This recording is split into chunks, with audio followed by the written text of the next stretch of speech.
I watch your content. I know how you guys You got are. this. Oh, all right, listen. This is the first time we've done stuff together. Yeah, it is. It's the first time we've done anything together. But we're not recording. That was good. And you're already entirely aware that this is in the cut, right? This is good. We're not recording it, are we? We've 100% started. Oh, great. Yeah. This is in the cut. Hello, it better welcome to be Quackalope. Thank you for being here. Today we are in a brand new location. Yeah, we're out here This at is the awesome. Gamers Ranch. It's been a cool weekend, right? It's been a great weekend. I've been so running much like fun. a 30-second ad reel beforehand just because I've been taking a lot of footage out here. There's over 2,000 games, 20-plus been a rooms. lot. And honestly, this isn't an advertisement because we've enjoyed the time here and they're booked out for like the next year. Yeah. So good luck. We're coming back next year, I guarantee. There's VRs, 100%. there's every game console imaginable, 2,000 games. And the first time MvM and Quackalope has This had a is chance the first to sit down. time that we've been talking about this since, I think when we last talked about collaborating, you had just started your channel. Yeah. And now you have your channel's blown up, man. You all have been begging me to spend some everyone out time there. with you for a long time We now. have. It's like, please, Quackalope. I finally figured I Listen, would. But you got to kind of... You got me to talk about something Yeah. that I don't always talk I know. about. This is going to be a fun So video. this If you is gonna clicked be on this video, interesting. you clicked because it is 5 games MvM hated or didn't like that or right? something Yeah. like that. I mean, but It's this something is, like you're- that. I mean, you're from MvM. Let's see, You wanna I am. introduce yourself, how I people am. can Hi, find your guys. stuff? My name is Ryan. I'm from the channel Man vs. Meeple, MvM. We like to go by. It's kind of me, David, Jeremy Howard. We've got Emily. We've got Kira sometimes popping in and out.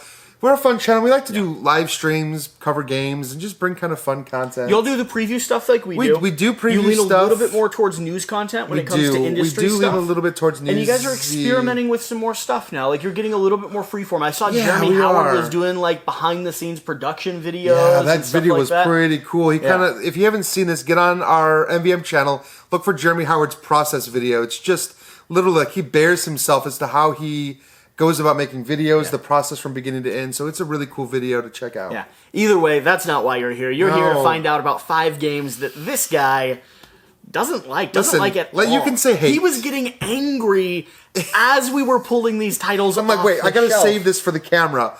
Where are we starting? And, So there and are what games was your that mindset when you approached this? Let me talk about this first of all. On MvM and Quackalope, you guys are kind of the same way. Your community is very positive. Our community is very positive. We don't like to rip apart games.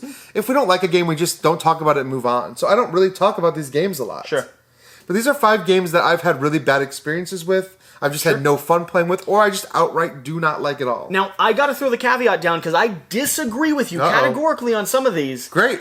And that's the best kind of discussion. You not liking games does not mean other people can't. And you know what? That's an important differentiator. Even though I don't like any game I'm about to mention, if you want to I'm going to bring it to the table, I wouldn't walk away from the table. We're going to go play all 5 of them. We're not right? doing That's that. What, you just literally took back what you said. Let's see which ones you disagree with me on. So let's take a look. Where are we starting? We're going to start with Dixit. That's what we're going to start with. This is a game that I don't enjoy at all, but I do understand why people enjoy it. Can you set up what this game is? This might be one of the only ones that I really don't know. So Dixit is a game where you're going to have a bunch of pictures out, and you're kind of giving people clues to guess your picture. Okay. But the problem is this game is entirely subjective. Whether or not you've done a good job describing your picture or not doesn't matter because the other players get to vote on what they think is the best, which is often what they think is the funniest. Okay.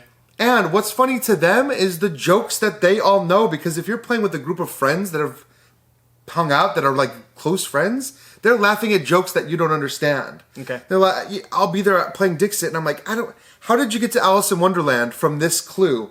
Oh, well, you haven't seen that one episode of that show? I mean, we quote it all the time. And I'm like, well, I don't, because I don't hang out with you guys. Yeah. So I'm like, this is a very subjective game. I don't like any game where players get to vote. Like, Okay. Cards Against Humanity. Is this like the art version of Cards Against Humanity, sort of? I mean, it's not, kind of, sure. It's more akin to like Mysterium. Okay. Or like Obscurio, where you have those images and you're trying to like point out certain parts, but it's competitive. You're giving clues, it's competitive, and everyone around the table gets to vote on who they... Right, and they always vote for the people that... And since you're not very funny, it's really hard to get scored. Honestly, that is part of it. Like, your humor is entirely subjective. It is, yeah. Some people might think you're hilarious, other people might think that you're boring. Yeah. And they're going to vote for the people that they think are the funniest. And if you know the group of people you're playing with, you know what makes them laugh. You know what dumb things you can say to get a rise out of them. I mean, that's, we play games together. Yeah. We've put a lot of games together here at the ranch. And if you play games over and over again, those inside jokes kind of just develop over time. Yep. And, coming into group where everyone loves Dixit and plays it together a lot, I'm sure you have a blast. I just will never enjoy it. That's what I was going to ask. Like, could you see an experience of this game, let's say self-contained family-style game? I mean, it's got family written right here on the box. It is definitely a family-weight game. You could play this with anybody. It's super easy to play. I just don't like it. I don't like it at all, honestly. But again, like you said in the beginning, that doesn't mean that I will bash the game. No, I mean, it means it's a terrible game. Also, what people have to understand is I'm never going to be, and if you're out there and you're one of these people, stop this. If somebody's like, we played Dixit this week, I'm not going to be on there, oh my god, Dixit's awful. Unless it's me, of course, because then he'll make sure to clarify. But just don't do that. If you see somebody playing a game that you don't like, just move on. Well, here's where this is helpful. I also don't love subjective voting. I don't love those open-ended comedy games. Some people do. If you're watching this and you're like, Cards Against Humanity is our favorite style of game, but we'd love one that is a little bit more family-friendly, maybe this is way more family. And it's honestly, I think, even more fun than Cards Against Humanity. I can sort of write it off. I don't need to try Dixit now. Maybe we should play it one day just so you can decide if you feel the same way. Take a look at it, see if our humor matches up. All right. Where are we going? Let's go to number 4, which is Werewolf, or maybe you call it Ultimate Werewolf, whatever you want to call it. There are some people that do not like this game. Okay, there are some diehards, and I've played with those diehards. Again, I don't like it because of a couple things. Number one, it's another subjective game. But number 2, this game... This is a hidden role game, though. It is a hidden role game. It is different. Yeah. But it commits what I consider to be the cardinal sin of gaming, which is player elimination. If I come to play Werewolf, these games can last an hour to an hour and a half. What's the box actually say? For playtime? 30 to 90 minutes. It doesn't apologize. 90 minutes. Yeah, no. it's okay. And if you play with people that like to really, really get into the discussion, the game can take 2 hours. Yeah. And if you're eliminated in the first 20 minutes... You've got, up to 90 minutes of sitting there playing games on your phone while everyone around you gets to play a game, and I hate that. Issue. I don't like player elimination, especially in the origin of a game like this. I also, for me, always find that there's someone in the group, because normally when I'm playing Werewolf, it's at a convention, it's a group that has a large group of people that I don't know, and there's someone there that thinks, for some reason, if they talk to you for an extra 10 minutes... they could find out more information. You know what? That's I already honestly, gave you all the information. I told you I'm the baker. Like, what else do you want to know? You decide if I'm lying or telling the truth. That's it. That's it. You literally do. You're right. You're spot on. And I've been there. People just stare at you and be like, "I'm going to ask you 20 questions. And by the end of it, I'll know if you're the werewolf." And I'm like, "No, you won't." Like, this isn't the game I'm playing. And but maybe it is. Maybe it is. And for some people, that is the game they're playing. That's not the game I want to play. So to the benefit of Werewolf, there are other versions of this game, like One Night Ultimate Werewolf, that I actually enjoy because there's number 1, no player elimination. Number 2, everything's kind of on a timer. It's more of a game. Yeah. Whereas this is more of like a social experiment. Also, Werewords is one of my favorite party games. Never heard of that one. Oh, okay. Werewords is like Werewolf, but it's like a word guessing game, like Chameleon. That sounds terrible. You've got the werewolf trying to get people to guess the wrong word. I mean, it's cool. It's really good. I really want to try it now. It's fun. Within the context of, I can't speak much English, right? Nor spell, nor say words. You don't need to spell. That's the best part. Any word games scare me. Yeah, Werewords is fun, but I never want to sit and watch other people have fun. That's not why I play games. Sure. All right, let's go down to Splendor. Ooh, now I'm going to be pulling 2 copies of this. Oh yeah, let's do that. We got the one you hate the most. We do have the one that I hate the most, and then we got the one that sold the most, but you probably we have the one that I would play. I would play Marvel Splendor for a couple reasons. Number 1, the theme. I love Marvel, but I just played this. Yeah, it was lovely. Really, it's simple. It's an intro. It's simple. It's an intro level game. You're building your tableau. You're like escalating, but here's how every game of Splendor goes. Yeah, every game of Splendor goes like this. Okay. I've got a setup of cards, and either the tile that flips, oh, I've got that, or the tile that flips, I'm never going to get that. And when you're the guy I don't have that, playing with the guy that's like, ooh, a new tile? Oh, I have that. What you're doing is you're generating a resource, a tableau of gems, and at a certain point, the engine flips over, and you just start taking cards for free. Right, and the thing is, you have gems in front of you. You can produce gems from the cards you've already got, and it's a race. Which another thing I don't like in games is a race to victory points. Sure. Really, you don't like that mechanic system? We're going to talk about that again in a minute. I'm not a big fan of race to the end and the winner wins. Interesting. And I feel like Splendor is very guilty of that because you don't know what's going to come up. There's a number of tiles. Somebody buys a tile, a new one flips, and either you've already got everything you need for that tile, and that's perfect, or you don't. So and when you don't, it's frustrating. I viewed it as an intro game. It is. It is, for sure. And for me, my biggest criticism is right on point with what you're talking about. My biggest pushback was the fact that I feel like if everyone played to their maximum capacity, the game decides the winner. That's exactly right. There's no skill involved. If we're coming in as experienced gamers and we can read the table, for the most part, I feel like the game's going to flip over and result 90% of the time where it was going to result. Right. If you're good enough to know and you're good enough to make the best decision every turn, then it's the game that's deciding your turns. But as an intro game, fantastic. And I know people that are you going to recommend this to people as an intro game? I would. So I won't. I would say that if you've played this game, if you're interested in this game, play Century Spice Road instead. That's sort of the next level, right? Century Spice Road, it is a little bit of a step up from Splendor, but I don't think it's a jump from Splendor. Like, Century Spice Road could be your first board game you ever played. And you'll have a better experience Golem Edition, by the way, is lovely. The Golem Edition is lovely. Yeah, I would go there if you could. And that's more approachable, because the theme of Century is the only thing I say is a negative. People will not take that game off of a board game shelf when they're not a gamer. You're trading in the Mediterranean again. How many trading games? So you'd knock Splendor off the rung as an intro game. I would say Golem Edition. Instead, if you want that kind of engine building feel, play Century Spice Road or Dice City. Okay, that's another great one. I think that kind of scratches the same feeling itches a little bit. Okay. Yeah, I just think there's better games than Splendor that give you more agency as a player. So why Marvel? I just love Marvel, man. First of all, I love Marvel. And number two, they introduce like the Power Stones, and you can actually like use those Power Stones, and they give you more agency in your decisions, which makes the game more fun, I think. Yeah. Okay. A little bit more control, a little bit more agency, and like we said with Golem Edition, a theme that's at a certain point. At a certain point, you gotta. The theme does matter. So we've got two more on the shelf. Yeah, let's save the big one for last. Grab me King's Dilemma. We're gonna fight on that last one. We're talking about King's Dilemma right now because this game is just so hard to call a game for me. So there's two things happening in King's Dilemma. I'm so split right now, but go ahead. That's exactly right. Split. I'm so conflicted. So what I was promised with King's Dilemma was a almost not legacy style, but almost like a shared narrative experience that was going to carry over through multiple sessions where we kind of literally have this story of our civilization and your house plays a role in that, almost like Game of Thrones. And the decisions you make factor into the actual way that the world unfolds, which is such a neat premise. To me, this did not deliver on that premise at all, because all it does is gives you a sheet with some trackers that move. And so, yes, you're supposed to make decisions in the game based on what you think would be best for your kingdom. But what you're really doing is just making decisions to move a tracker one way or the other. You move the tracker to the left or the right, you're trying to match a little card, and that's the whole game. How far did you get? We played 3 sessions, so we didn't get... So to be fair, we didn't get to the end, but we were so disappointed, here's and where I hated I'm it so much, I just walked away. Oh, that hurts. Here's when I'm split. I played this when it first hit the shelves. Yeah, that's when we played it too. I love story games. So do I. I want That's my wheelhouse. And so this is promising me something really cool. That's how I felt. I played one game, and I'm conflicted because here's where I felt. Yeah. The narrative was cool.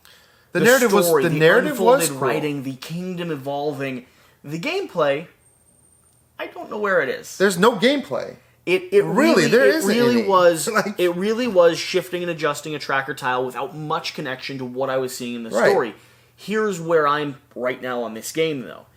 I am getting it back, and I want to table it with a group. I want to table it with a core group. I'm only a play in. I'm a little sad to hear that you're 3 plays in and still there.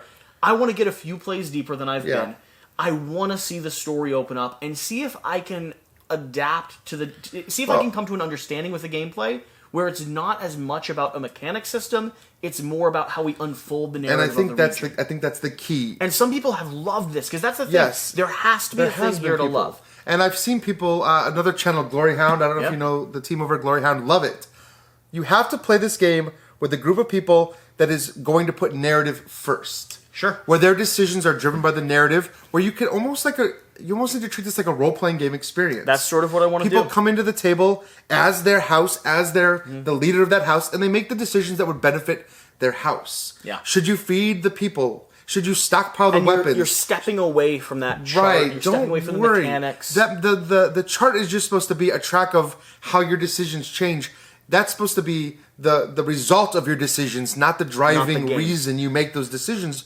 But for any gamer, they give you these carrots. They say, if you do this, you win. I know. It's a cooperative kind of game. Kind of. It's a cooperative storytelling game, but you can win it if you get these. So people vote against their own best interest to win. Yeah. And winning gives you like XP that you can use to build out your house and become better for the next one. Yeah. So you gotta step away from the winning. You have to. Which is sad because I think for me, if I'd approached it that way, which I'm hoping to, I might have liked it. I walked away just like you from my initial first play, really frustrated with the mechanics engine. Right.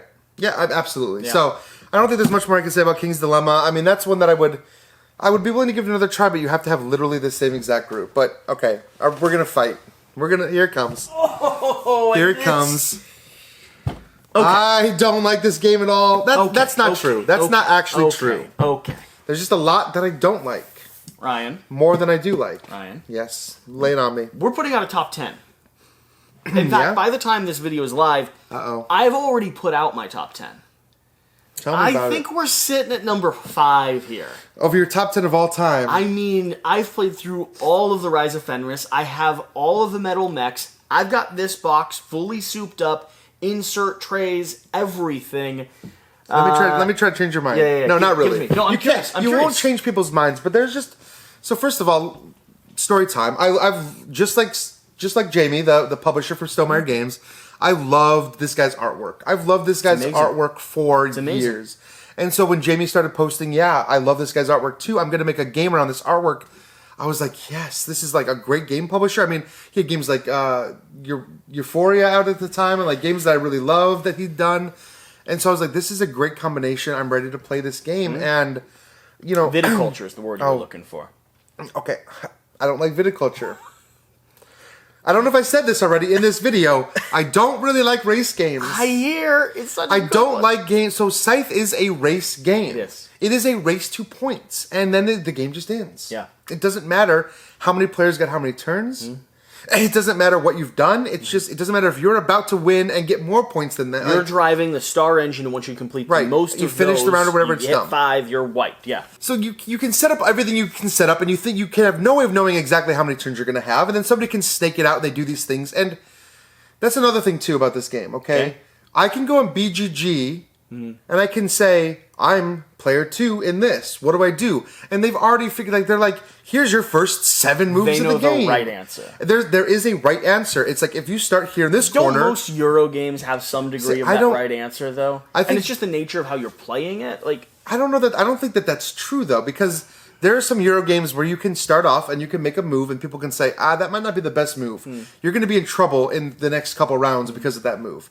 But Scythe, it's like, if you play with a group of experienced Scythe players and you make a move in the first turn and like, you just lost.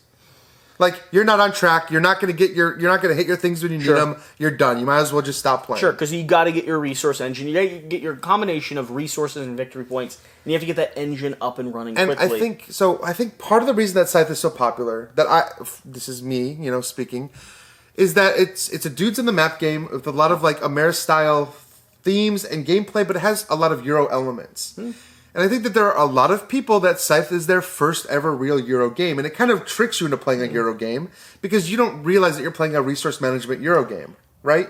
For me, I like the action selection.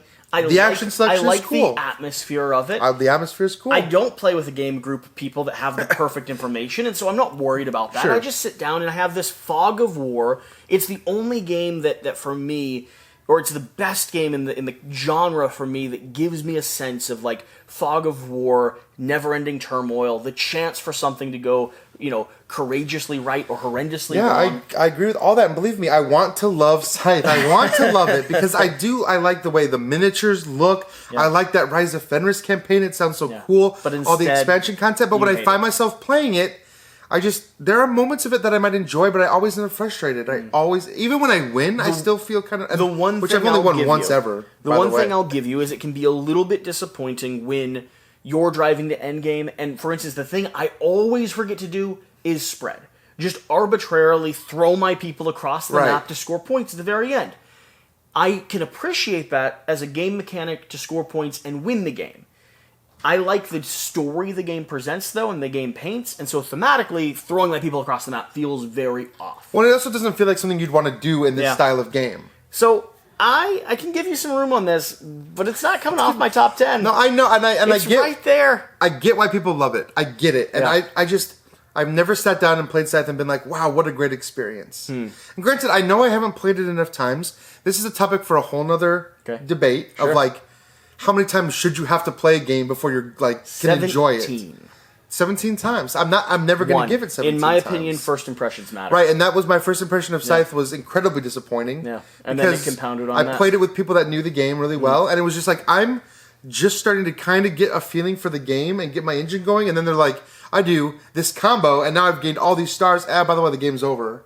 And again, that's why I don't like viticulture either, because there's always somebody at the table who's like that viticulture master. No. Don't even start on this. Is not. We're gonna have to do a follow up on this. But viticulture, I don't like dislike. I just don't like race games, and viticulture's another race game. So good. If I could never play games with those race to the ends, I would. Now, if it's like a race to trigger the end game, and then you're like, well, I had all these cards, I scored all these secret victory points, and like point salad style game, sure. But when it's literally you just don't like a race to win. I don't like a race to win. Interesting. I don't. I've never liked. I don't know that there's interesting mechanic because I think game for that myself, I've enjoyed that's done that. I think for myself, I think I'm the opposite. I think I really enjoy a race to win. I like a lot of those games where everything is kind of on the map, and if you hit the button at the right time, you close the door.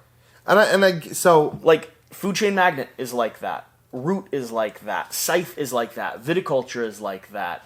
But any game where I feel so this just might be inherent bias, like completely wrong, like cognitive bias. But I always feel like if I'm playing a game that's a race and the first player hits it on the same turn I would have, I'm like, well, he got one extra. I mean, of course, Sure. like we're playing the same game. We are neck and neck. He has his turn before me. He's a cycle ahead of me. For me, So, then like, it just comes down to how do you get it around balanced. For me, it comes down to how it balanced in the beginning. There has to be some kind of balance because in any kind of race game, the first, second, maybe even third player will probably get more turns than the fourth player. Yeah, and that's why you have the off put at the very beginning. So, and some games have that better than others. Sure. But I have to go on BGG. People are like, well, in Scythe, here's how you can like balance it. And I'm like, I don't want to have to do all that work. I don't want to do homework on Scythe to come in for a balanced game if I'm in the second or third chair. I don't want to have to do that. I hear. You're still wrong, but I do hear you. I could be wrong at all. There are going to be people in the comments. Know, like, is he right or wrong? Like, start a debate and honestly spill over to MvM. If he's wrong about some of these games, swing over and find him in a video and just leave very angry comments. Tell me how much you love Scythe and I'll listen. Include a quack so they know it's a friendly angry comment. Yeah, sure. And not just a... Let them know who sent you. Spiteful. Yeah, let them know who sent you. Either way, hopefully you'll have enjoyed this. We might do some more stuff together. I might road trip down and do some videos. We would always love to collaborate. Now that we're kind of... knock on wood, getting out of the pandemic, we can start doing more content together. The world's shut down for a while. The world's opening back up. Everyone that's here is vaccinated. Everyone's doing due diligence. I wouldn't be here with you if we weren't, but I'm not kissing everyone, but, other than that. Not everyone. Either way, thank you for watching. Hopefully you've enjoyed this video. Again, let us know down below. Where is he wrong? Where is he right? Every game is somebody's favorite game, so I just dissed somebody's favorite game. Not some of them. Whatever the case, whatever you do, remember to do the important thing. Get out and play some games. Yeah. We'll see you next time.